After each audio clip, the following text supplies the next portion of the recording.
Speaker, the Minister of Public Safety peddled fiction on his rifle hunting ban. He peddled fiction to a judge. He peddled fiction to the families of the victims of a murderer and a serial rapist. It's either gross incompetence or it's a deliberate attempt by his own staff to protect the minister with plausible deniability. Both seem to be a pattern in this government. They don't read emails, they don't get briefed, they don't know anything.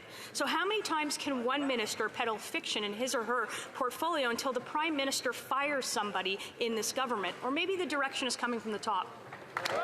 The Honourable Minister for Public Safety. Mr. Speaker, I'll tell you what's reckless to public safety when you have a Conservative Party of Canada who proposes to make AR-15 style firearms illegal again. On this side of the House, we propose to ban them and buy them back to protect our communities. What's reckless, Mr. Speaker, is when you either introduce legislation that is unconstitutional or just filibuster it. That's what's reckless to public safety. On this side of the House, Mr. Speaker, we put forward legislation that is there to protect Canadians. We do it in a way that's constitutional. That's my focus. That's the focus of this government. The Honourable Member for Thornhill.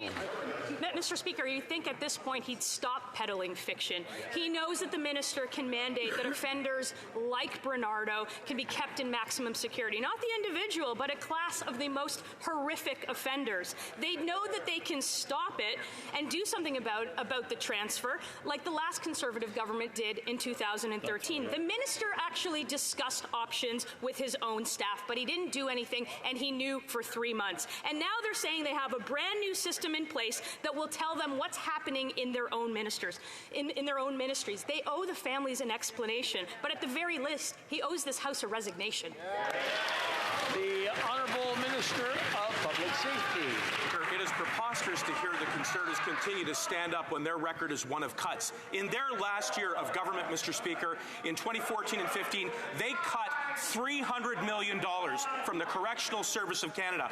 We put that money back. We continue to invest in that institution so that we can protect Canadians, Mr. Speaker, and that is our focus, protecting Canadians. The Conservatives can go on with cuts. They can go on with filibusterings. Canadians will see that through all of that. On this side of the House, we'll continue to focus on protecting Canadians.